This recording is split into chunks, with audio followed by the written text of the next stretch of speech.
हाँ आपका नाम क्या है? हाँ इकराम। घर किधर है? 3 नंबर बैरियर। अच्छा 3 नंबर बैरियर। तो आप इतना दूर क्यों आया हुआ है 3 नंबर बैरियर? हाँ खुद आता है आपको कोई उठा के ले जाए? छोटे से बच्चे हो तो आपको घर में कुछ नहीं कहते? इसको छोड़ो इसको छोड़ो। हाँ क्या कहते हैं घर वाले? मारते हैं? तो फिर क्यों इतना दूर आया जब मारते हैं तो? इधर देखो क्यों इतना दूर आया जब मारते भी हैं तो? कितने बहन भाई है? अच्छा।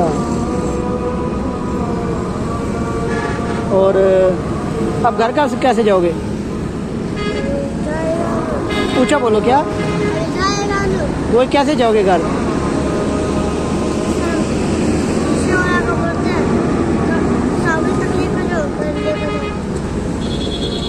बच्चे इतना दूर नहीं आते ना घर से। आप इतना दूर आए हुए हैं, कोई आपको उठा के ले जाए, अल्लाह ना करे। इतने प्यारे बच्चे हो। सामीन ये देखें, छोटा सा बच्चा है और घर से इतना दूर आया हुआ है।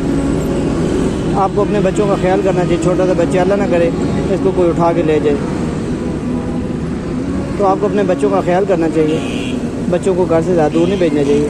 अल्लाह ना करे ये किसी के हाथ चढ़ जाए। अभी मैं कोशिश करता हूँ, मैं इसको रस्सी में बिठा के इसको घर की तरफ रवाना करता हूँ। तो आप अपने बच्चों की, मेरी आपसे रिक्वेस्ट है कि आप अपने बच्चों की हिफाजत करें, ठीक है?